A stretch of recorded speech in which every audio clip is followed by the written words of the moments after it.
सां गॾु माजिद अली संगड़ टाइम न्यूज़ घोटकी।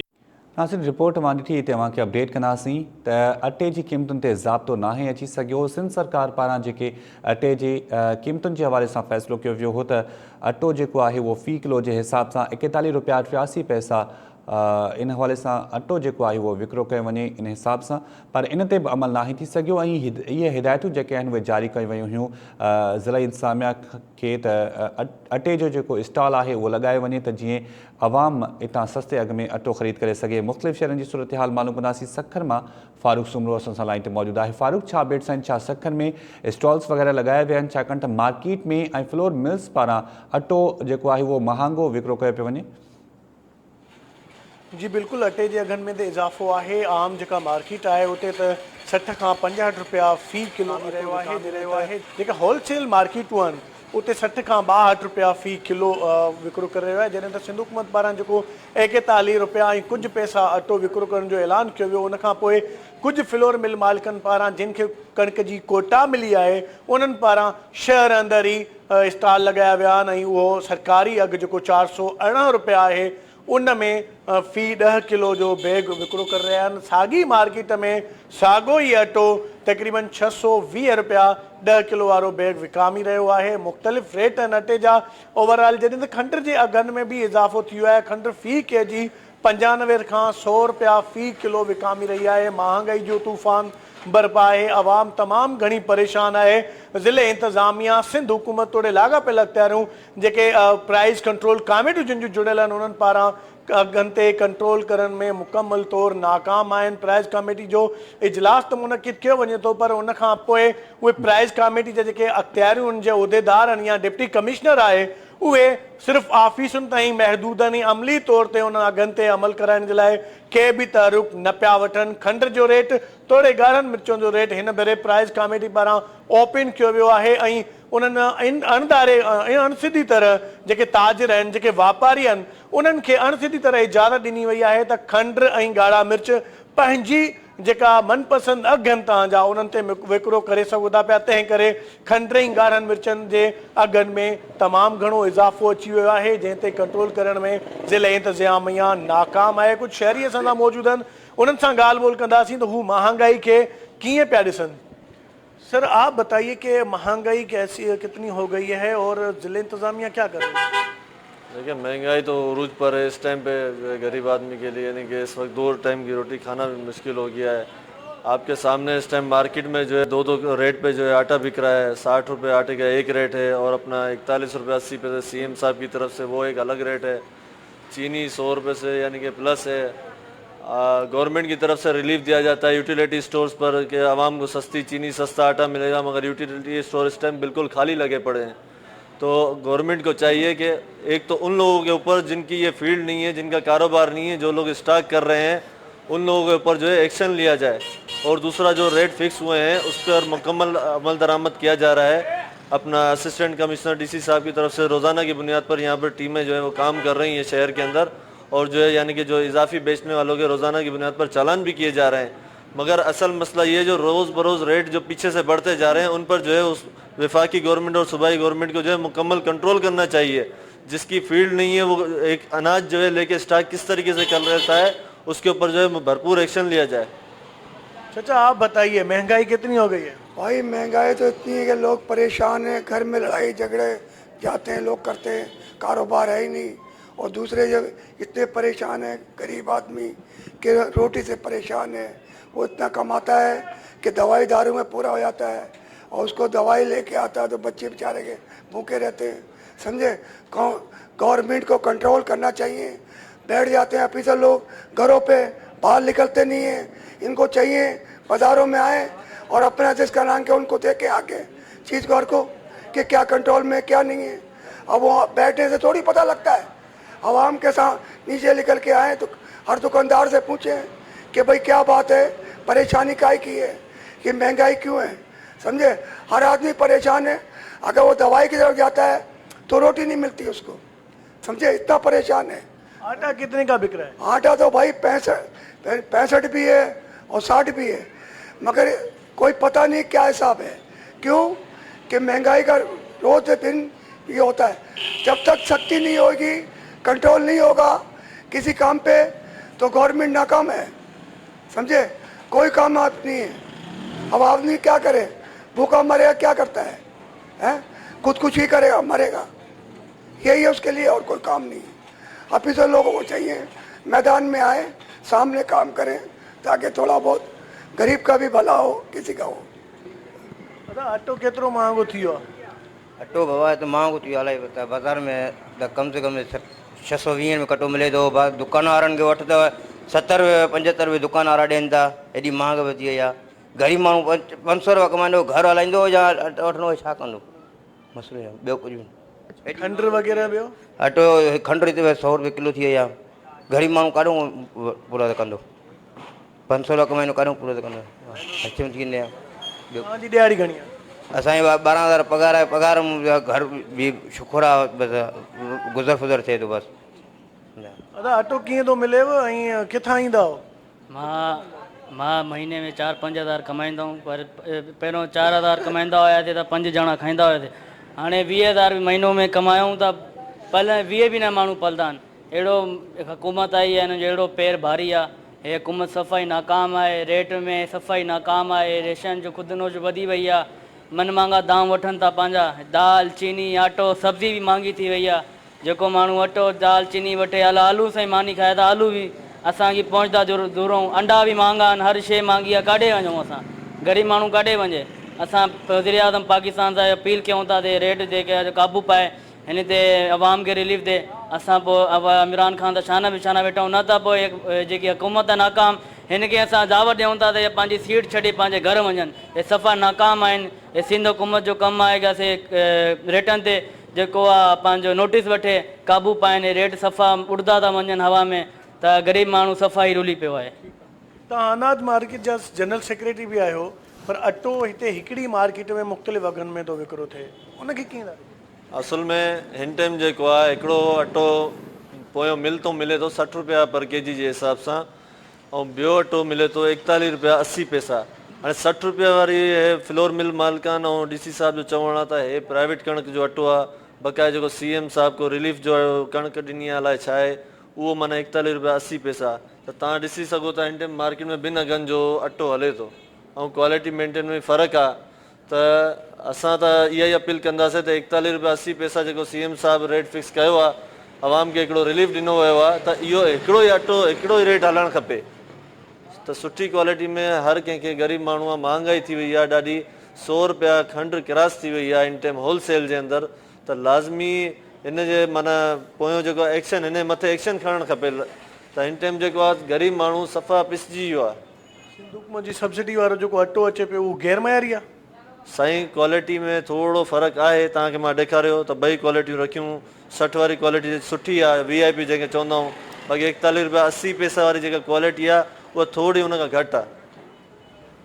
जी शाहिद, तव्हां शहरनि जूं ॻाल्हियूं ॿुधियूं, अनाज मार्केट जे जनरल सेक्रेटरी जी बि ॻाल्हि ॿुधी, जिन जो चवणु आहे त महांगाई जो तूफ़ान बरपा आहे। ग़रीब पोरे तबिको जिन जी ॾिहाड़ी ई 500 खां 700 रुपया आहे, उहो हिन महांगाई में उनजो गुज़र करणु तमामु घणो ॾुखियो आहे। सिहत, तालीम तोड़े जो ॾिहाड़ी जो खाद खुराक जूं जेके शयूं आहिनि, उहे ख़रीद करण जी सघ उन्हनि खां चढ़ियल आहे। अटे जे अघ ते ज़ाब्तो नाहे अची सघियो। 10 किलनि वारो जेको अटे जो थैलो आहे, उहो हिक ई मार्केट में, अनाज मार्केट में 418 रुपया बि हले थो पियो ऐं 620 रुपया बि हले थो पियो। जेकॾहिं यूटिलिटी कॉर्पोरेशन जी ॻाल्हि कजे त यूटिलिटी कॉर्पोरेशन जे जेके स्टोर्स आहिनि, उते अटो अणलबाए जेकॾहिं अटो ॾिनो थो वञे, त उते बि चवनि था पिया त उनखे अटे सां गॾु ॿिया के ख़रीदारी आइटम बि ख़रीद कयो। जिन ग़रीबनि वटि ख़रीदारी सघ न आहे, उन्हनि खे अटो बि न पियो ॾिनो वञे, जंहिं करे ग़रीब तोड़े पोरे तबिको परेशान आहे। साॻी तरह खंड जे अघनि में बि इज़ाफ़ो कयो वियो आहे। मार्केट में खंड जेका आम मार्केट में फ़ी केजी आहे, उहा तक़रीबन 95 खां 100 रुपए ताईं वञी पहुती आहे। पर जेके ज़िला इंतिज़ामिया आहे, चूंडियल नुमाइंदा आहिनि, या वरी वफ़ाक़ी हुकूमत आहे, इन ते को बि तहरुक वठण लाइ तयारु न आहे। वफ़ाक़ी हुकूमत तरफ़ां ताज़ो ई ऐलान कया विया आहिनि त कणिक ऐं खंड जे अघनि में घटाई अची वई आहे, अटे जे अघ में घटाई अची वई आहे, पर उन जे उबतड़ खंड ऐं अटे जे ॿिन्हिनि जे अघनि में इज़ाफ़ो थींदो पियो वञे। ताज़ो यूटिलिटी कॉर्पोरेशन पारां लॻभॻि 200 खां वधीक आइटमनि जे अघनि में इज़ाफ़ो कयो वियो आहे। जेके आम रूटीन जे इस्तेमालु थींदड़ इहे अघ आहिनि उन में 200 रेट आइटमनि ते इज़ाफ़ो कयो वियो आहे। सिर्फ़ु हिकु कंपनी जा ॻाढ़ा मिर्च आहिनि जेके 400 ग्राम जा आहिनि उन ते बि 178 रुपया इज़ाफ़ो कयो वियो आहे। साॻी तरह जेके ॿियूं आम कुकिंग ऑइल आहे या वरी जेके टूथपेस्ट आहिनि या वरी ॿियूं जेके मसाला आहिनि या ॿियूं रोज़मर्रा जेके इस्तेमाल जूं शयूं आहिनि उन में बि इज़ाफ़ो कयो आहे यूटिलिटी कॉर्पोरेशन आहे। यूटिलिटी कॉर्पोरेशन जो बुनियाद ई इन अमल में आंदो वियो हो त हू आवाम खे सस्ते अघनि ते मयारी खाधो मौजूद रहिजो। नाज़रीन, सखर में अटे जी जेका क़ीमत आहे उन ते ज़ाब्तो न अची सघियो आहे। अटो 50 खां 70 रुपयनि ताईं फ़ी किलो जे हिसाब सां विकिरो थी रहियो आहे। सॼी सिंध जी इहा ई सूरत हाल आहे। हिते अटो जेको आहे उहो महांगो विकिरो थी रहियो आहे। हुकूमत तरफ़ां कोशिशूं बि कई वियूं आहिनि पर अञा ताईं अटे जी क़ीमतुनि ते ज़ाब्तो नाहे अची सघियो। ॿिए तरफ़ हुकूमत तरफ़ां जेके हिदायतूं जारी कयूं वियूं आहिनि स्टॉल्स क़ाइमु करण जे हवाले सां, पर शहरियुनि जो इहो चवणु आहे त स्टॉल्स ते जेको मिलंदड़ अटो आहे उन जी क्वालिटी जेका आहे उहा तमामु घटि आहे, उहा खाइण जे बि लाइक़ु न आहे। मुख़्तलिफ़ शहरनि खां अपडेट्स मालूम कंदासीं। लाड़काणो हलूं था। लाड़काणो में मंसूर अबड़ो असां सां लाइन ते मौजूदु आहे। मंसूर, लाड़काणे में अटे जी क़ीमत छा आहे ऐं छा हिते सरकारी तौर ते स्टॉल्स लॻाया विया आहिनि ऐं जेके सरकारी स्टॉल्स सां मिलंदड़ अटो आहे छा उन जी क्वालिटी सही आहे, शहरी उतां ख़रीद कनि पिया? जी शायद लाड़काने में जेके अटे जूं क़ीमतूं आहिनि उहे साॻियूं बरक़रार आहिनि जेके आम जेके दुकानदारनि ते मिलनि थियूं ऐं जेके वापारियुनि वटां अचे थो। बाक़ी जेके सरकारी जेके अघ अटे जा जेके मुक़ररु कया विया उहो अहिड़ो को बि लाड़काने शहर में स्टॉल नाहे क़ाइमु कयो वियो जंहिंमां आवाम खे को रिलीफ मिली सघे। लाड़काने शहर में जेके फ्लोर मिल्स आहिनि उन्हनि जा जेके पंहिंजा अघ मुक़ररु आहिनि उहे हिन वक़्तु जेके अटे जूं जेके क़ीमतूं आहिनि लाड़काने शहर में उहो 55 रुपया खां 60 रुपया ताईं जेको आहे फ़ी किलो विकिरो थी रहिया आहिनि। कणिक जो अटो थोरे चांवरनि जो ऐं हिन वक़्तु जेको कणिक जे अटे जो फ़ी मण आहे उहो हिन वक़्तु जेको आहे सो 2400 खां 2600 ताईं रुपया हले सघियो। हिन खां अलावा जेको चांवरनि जो अटो आहे उहो बि साॻी क़ीमतुनि में हले पियो। त जेके लाड़काने शहर में हीअ जेके इंतिज़ामिया तरफ़ां आहे उन तरफ़ां को अहिड़ो एक्शन नाहे वरितो वियो। सिंध हुकूमत तरफ़ां जेके हीअ वफ़ाक़ी हुकूमत तरफ़ां जेके रिलीफ जूं ॻाल्हियूं कयूं पियूं वञनि त महांगाई ते जेके कंट्रोल जी जेकी दावा कई पई वञे त उहा जेकी आहे किथे बि नज़र न पई अचे। त हीअ जेको आवाम आहे त ग़रीब तबिके जो माण्हू आहे उहो हिन वक़्तु बि तमामु घणो परेशानियुनि सां मुंहुं ॾियण ते मजबूर थी वञे थो। पर उन मामले जो हिन वक़्तु ताईं कंहिं बि जेको आहे सो नोटिस न आहे वरितो। न सिर्फ़ु जेको अटो महांगो आहे उन सां गॾोगॾु जेके खाधे पीते जूं आम वाहपे जूं जेके शयूं आहिनि अटो आहे, गिह आहे, चांवर आहे, दालियूं आहिनि, सब्जियूं आहिनि, फल फ्रूट आहिनि, उन्हनि जूं बि जेके क़ीमतूं आहिनि हिन वक़्तु तमामु घणो चोड़ चढ़ियल आहिनि। लाड़काणो जिते ज़रात जो असां तमामु घणो हुते हर तरफ़ चौतरफ़ लाड़काणे जी ज़रात थी रही आहे। इहे ई सारियूं ऐं कणिक जो जेको फ़सुलु आहे उहो लाड़काणे में थी रहियो आहे। पर उन बावजूदि जेको आहे सो जेके अघ आहिनि जेके उहे आहिनि उहे कंट्रोल में खां ॿाहिरि आहिनि। हिन वक़्तु जेको सारियालो फ़सुलु ताज़ो ई लथो आहे त उन जूं जेके क़ीमतूं आहिनि जेके फ़ी मण जेको सारियुनि जो विकिरो थिए पियो त 700 रुपए खां 800 रुपए ताईं फ़ी मण जेको आहे सारियुनि जो विकिरो थिए पियो। पर उन में जेके आबादगारनि जा जेके ख़र्च आहिनि उहे उन्हनि मां नथा निकिरनि ऐं हू तमामु घणो परेशानी सां मुंहुं ॾियनि पिया। ऐं हुनजो इहो चवणु आहे त जेके 700 खां 800 रुपया ताईं जेके सारियूं असांखां फ़ी मण वरितियूं वञनि थियूं त उहे साॻियो जेको अटो आहे उन जो जेको सारियुनि मां जेको चांवरनि जो अटो निकिरे पियो त उहो जेको आहे सो 2200 खां 2500 रुपया ताईं फ़ी मण विकिरो कयो वञे पियो। त हिकु तरफ़ आबादगार आहिनि, हारियुनि जेके ग़रीब तबिके सां जंहिंजो जेको खाइण पीअण जंहिंजो रोज़गार घरनि जो चरखो जेको आहे हिन ज़मीनुनि ते रखियलु आहे, हिन फ़सुलुनि ते रखियलु आहे त उन्हनि सां बि हिकु तरफ़ एतिरी क़दुरु वेधन आहे त उन्हनि जा बि सरकार सिंध हुकूमत तरफ़ां के अहिड़ा अघ मुक़ररु न आहिनि कया हुआ त उन्हनि अघनि ते कंट्रोल करे सघजनि ऐं जेको हुननि जो जेके जाइज़ हक़ आहिनि आबादगारनि जा हारियुनि जा उन्हनि खे मिली सघनि। हिकु तरफ़ एॾी महांगाई चोड़ चढ़ियल आहे जो जेको सब्ज़ी मंडी में वञे त लाड़काणे में जेको आहे सो ऐं भरपासे इलाइक़नि में ज़रात सां लाॻापियल जेके शयूं आहिनि उहे त तमामु घणियूं आहिनि ऐं जेके सब्जियूं आहिनि उते उहे बि थी रहियूं आहिनि। पर हिन वक़्तु जेके सब्जियुनि जा अघ आहिनि जेके टमाटा हली आहिनि 150 रुपए खां 200 रुपया ताईं फ़ी किलो हली रहिया आहिनि ऐं पटाटा जेके आहिनि 80 खां 100 रुपया ताईं फ़ी किलो आहिनि। अहिड़ी तरह बसर बि जेके आहिनि उहे 100 रुपए खां मथे जेको आहे सो किलो विकिरो थी रहिया आहिनि। त जेको ग़रीब तबिके जो आम तबिके जो जेको जीअण जा आहे उहो हिन वक़्तु जंजाल थी चुको आहे। उहो तमामु घणो परेशानियुनि सां मुंहुं ॾियनि पिया ऐं उन्हनि जो जेको रोज़ जेको 400 खां 500 रुपए ताईं को मज़दूर आहे, को रिड़ा हलाईंदड़ आहे, उहो जेको बि जेको हीउ करे रहियो आहे उहो तमामु घणो ॾुखियाईनि सां मुंहुं ॾियनि था। उन्हनि जा घरनि जा जेके चरखा आहिनि उहे बि तमामु घणो ॾुखियाईअ सां हली रहिया आहिनि। पर जेकी वफ़ाक़ी हुकूमत आहे, इमरान ख़ान जेके दावा कया हुया त हू जेको आवाम खे रिलीफ ॾींदो ऐं तब्दीलीअ जो जेको नओं पाकिस्तान ईंदो उन तरफ़ जेको आहे सो को अहिड़ो ख़ासि जेको तब्दीली आहे उहा हिन वक़्तु ताईं नाहे अची सघी। ऐं जेके मुख़्तलिफ़ जेके आम वाहपे जूं शयूं आहिनि, खाधे पीते जूं शयूं आहिनि,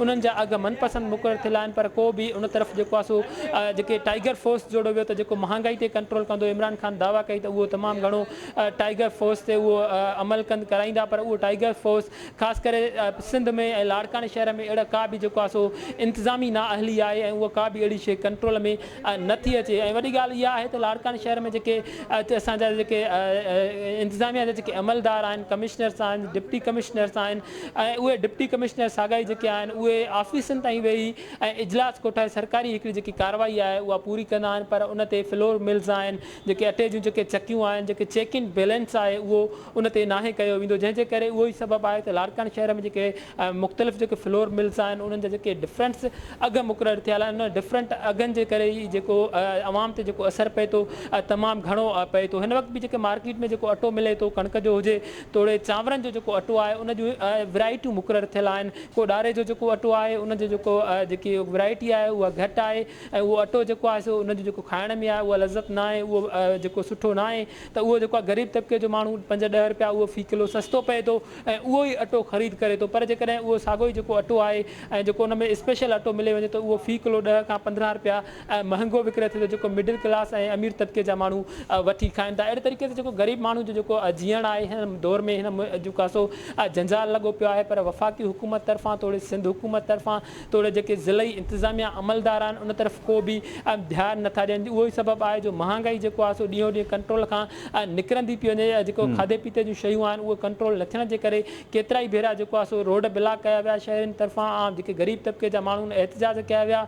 ऐं हिन वक़्तु जेकी प्रेज़ेंट हुकूमत आहे इमरान ख़ान जी वफ़ाक़ी सतह ते तोड़े सूबे सतह ते, उन मां बि हू पूरी तरह मायूस थी चुका आहिनि त इलेक्शननि में जेके वाइदा कया वेंदा आहिनि इहे ई MPs MNAs जेके आहिनि उहे अवाम खे रिलीफ ॾियण जूं दावा कंदा आहिनि त हू अवाम खे मुकमल रिलीफ ॾींदा, महांगाई ते कंट्रोल कंदा, खाधे पीते जूं शयूं सस्तियूं कंदा ऐं आम वाहिपो जेको ग़रीब तबिके जो जेको जंहिं ते गुज़र सफ़र आहे उहे शयूं तमामु सस्तियूं विकिरो थींदियूं। पर उहो हिन वक़्तु जेको आहे सो बिल्कुलु उन जे उबतड़ हली रहियो आहे। को चूंडियल नुमाइंदो या को MP MNA या को डिप्टी कमिश्नर या को हुकूमतूं उन तरफ़ महांगाई ते कंट्रोल करण लाइ को बि ध्यानु न आहिनि ॾेई रहियूं। जी सही, मंसूर असां सां गॾु लाइन ते मौजूदु रहिजो। नाज़रीन, यूटिलिटी स्टोर्स ते पिणु अटो जेको आहे उहो अणलभ आहे। इन हवाले सां चयो वियो त यूटिलिटी स्टोर्स ते जेको अटो हूंदो उहो पिणु मौजूदु रखियो वेंदो त जीअं आवाम उतां ख़रीद करे सघे सस्ते अघ में, छाकाणि त ओपन मार्केट में अटो जेको आहे उहो 50 खां वेंदे 100 रुपयनि ताईं बि विकिरो थी रहियो आहे। सिंध जे गादी वारे शहर कराची में जेको अटो आहे उहो तमामु घणो महांगो मिली रहियो आहे। ॿियनि शहरनि में किथे स्टॉल्स जेके आहिनि उहे पिणु क़ाइमु कया विया आहिनि, पर स्टॉल्स सां मिलंदड़ जेको अटो आहे शहरनि जो चवणु आहे त उहो खाइण जे लाइक़ु न आहे। सखर मां जीअं फारूक सुमरो असांखे अपडेट करे रहियो हो, शहरनि जो इहो चवणु हो त असां तमामु घणा परेशान आहियूं, छाकाणि त अटो जेको आहे उहो सस्ते अघ ते असांखे नाहे मिलंदो ऐं जेकॾहिं असां सरकारी अघनि ते अटो ख़रीद कंदा आहियूं त पोइ उनजी जेका क्वालिटी आहे उहा तमामु घणी घटि आहे। हुकूमत तरफ़ां कोशिशूं कई वियूं पर उहे कोशिशूं जेके आहिनि उहे कारगर साबित न थियूं ऐं इन्हनि अघनि ते अञा ताईं अमल नाहे थी सघियो। हुकूमत तरफ़ां कणिक जेका आहे उहा मार्केट में रिलीज़ कई वई आहे, उनजे बावजूदि जेके फ्लोर मिल्स मालिक आहिनि उन्हनि चवणु आहे त असांखे कणिक जेका आहे उहा सरकारी तौर ते उहा नाहे मिली रही। असां कणिक ओपन मार्केट मां ख़रीद कयूं था, प्राइवेट ख़रीद कयूं था, जंहिंजे करे असांखे जेका कणिक आहे उहा महांगे अघ ते मिले थी। तंहिंजे करे असां जेको अटो आहे उहो सस्ते अघ ते यानी हुकूमती अघ ते असां विकिरो नथा करे सघूं। हैदराबाद जो रुख़ कंदासीं। हैदराबाद मां इम्तियाज़ खोसो असां सां लाइन ते मौजूदु आहे। इम्तियाज़, हैदराबाद में छा अघ आहिनि अॼु अटे जा, ऐं इहो ॿुधाइजो त फ्लोर मिल्स मालिकनि जो चवणु छा आहे, छाकाणि त कंफ्यूजन वारी सूरत हाल आहे। हुकूमत जो चवणु आहे त कणिक उन्हनि रिलीज़ करे छॾी आहे, त पोइ जेकॾहिं इन्हनि खे कणिक मिली वई आहे फ्लोर मिल्स मालिकनि खे, त पोइ हीउ अटो महांगो छो विकिरो करे रहिया आहिनि?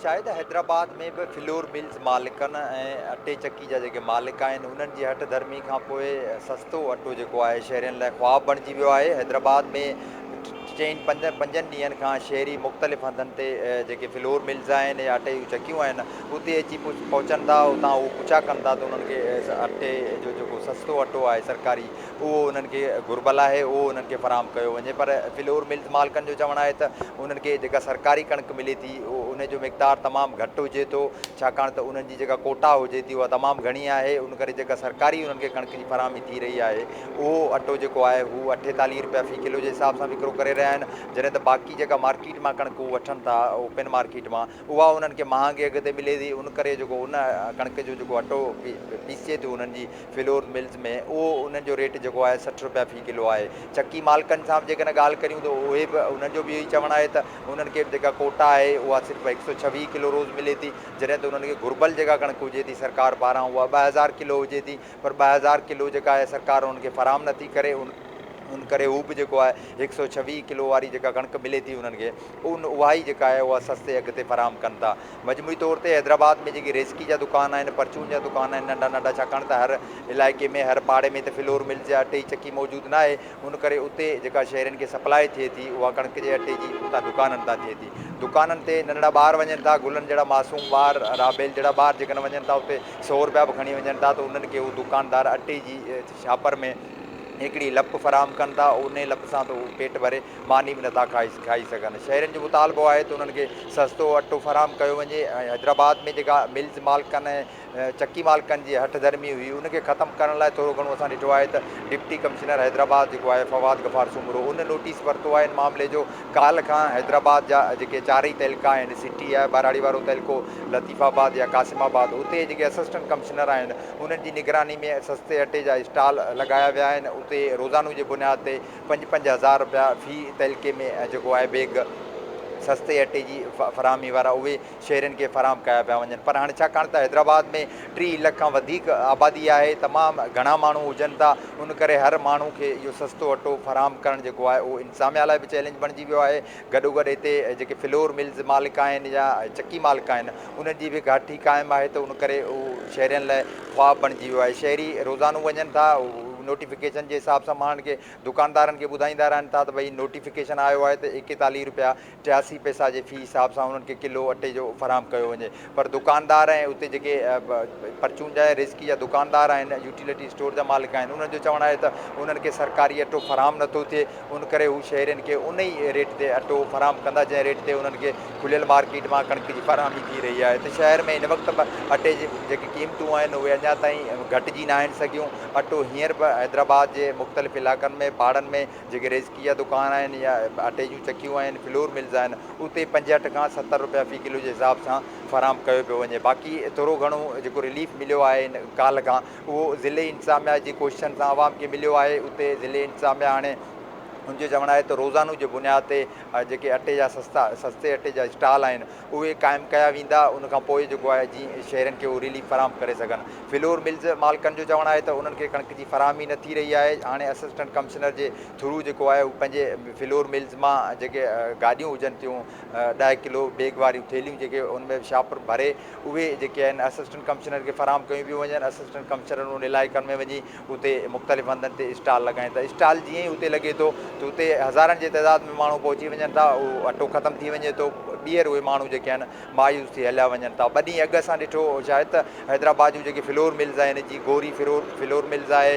हैदराबाद फ्लोर मिल्स आहे, शाहीन फ्लोर मिल्स आहे, त उते बाज़ाब्ता तौर ते बैनर्स बि लॻाया विया हुआ त हाणे जेको आहे इन मिलनि तां अटो शहरनि खे 48 रुपया फ़ी किलो जे हिसाब सां फराहम थींदो। पर हाणे ॿीहर असां ॾिठो आहे त उहे बैनर बि उन्हनि फ्लोर मिल्स मालिकनि हटाए छॾिया आहिनि।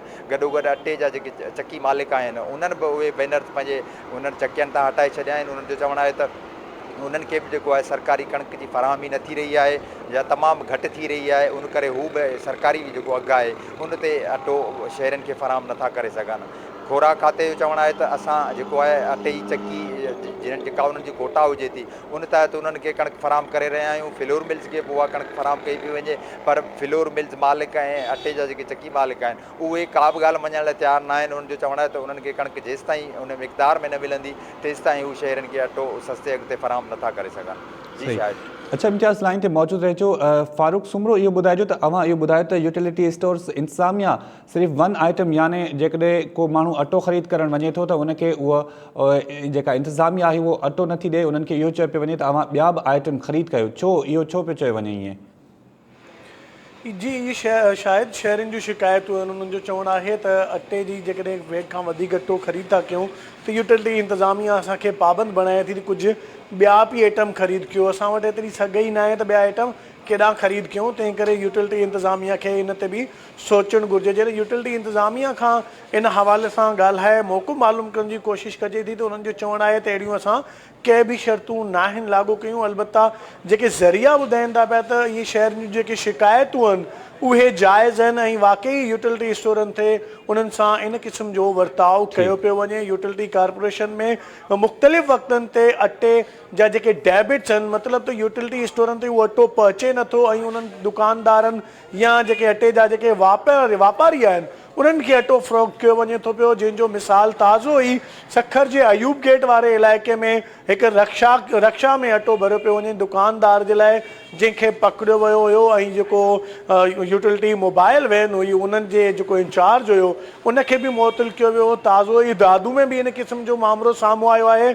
अटे जा वॾी तादाद में डेबिट जारी थियण ते वेयर हाउस इंचार्ज ऐं जेके RM ऐं ZM आहिनि उन्हनि में बि ज़रिया ॿुधाइनि था पिया त इख़्तिलाफ़ साम्हूं अची विया आहिनि, जंहिंखां पोइ हू अंदरूनी तौर ते पाण में इख़्तिलाफ़ जो शिकार आहिनि। छो त अटे ऐं खंड जे अघनि में मार्केट तोड़े सरकारी अघनि में वॾो फ़र्क़ु आहे, तंहिं करे उहो अटो ऐं खंड ब्लैक ते मार्केट में वापारियुनि खे विकिरो करे जेके मुनाफ़े यूटिलिटी कॉर्पोरेशन जा अमलदार आहिनि उन्हनि पारां मार्केट में विकिरो करे मुनाफ़ो कमाए पियो वञे। ज़रिया इन ॻाल्हि जी तहक़ीक़ कनि था पिया। ज़रियनि जो चवणु आहे त खंड ऐं अटे जे अघनि में फ़र्क़ु हुजण करे इहे ब्लैक ते कारोबार जेके दुकानदार आहिनि या ताजिर आहिनि उन्हनि खे विकिरो कनि था पिया। जी शायदि ठीकु आहे, वॾी महिरबानी फारूक सूबरो अपडेट करण जे लाइ। लाड़काणो मां मंसूर अबड़ो असांखे अपडेट कयो हो। मंसूर, अवांजी वॾी महिरबानी। हैदराबाद मां इम्तियाज़ खोसो असांखे सूरत हाल ॿुधाई। इम्तियाज़, अवांजी बि वॾी महिरबानी। नाज़रीन, सॼी सिंध जी सूरत हाल इहा आहे त हिते अटो जेको आहे उहो सरकारी अॻिते विकिरो न थी रहियो आहे।